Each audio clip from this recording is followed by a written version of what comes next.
now.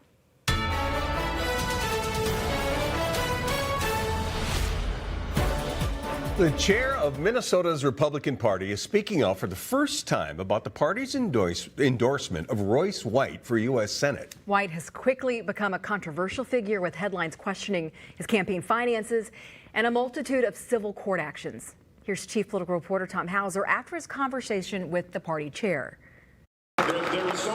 Soon after Royce White won 67% of the votes at the Republican State Convention, reports surfaced regarding allegations of anti-Semitism, failure to pay child support, domestic abuse, evictions, unpaid business debts, and inappropriate campaign finance spending. I think the average American citizen understands being in debt. We interviewed White last week before the Daily Beast published this article about campaign spending from a 2022 congressional race ranging from a strip club in Miami to luxury hotels and resorts from Florida to Georgia to Texas and Wisconsin. If you say, well, let's get the Republican candidate for Senate out of central casting, you don't pick Royce White. That is true. He's an unusual candidate. There's no question about it. Minnesota Republican Party Chair David Hann met with White for the first time here at GOP offices in Edina on Tuesday.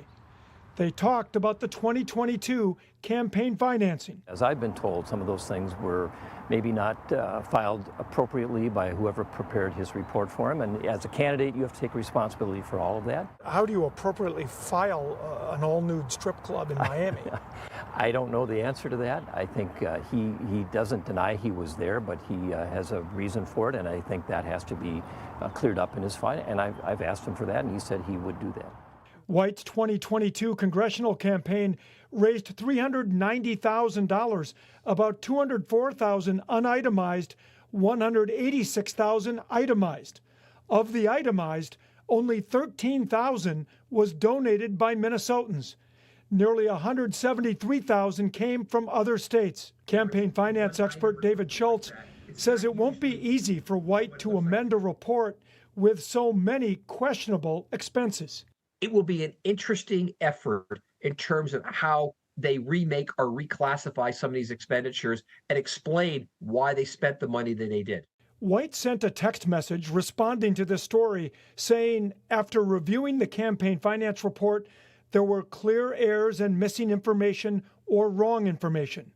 We can't wait to see if the media retractions make the front page. We will continue to follow this story. Tom Hauser, 5 Eyewitness News.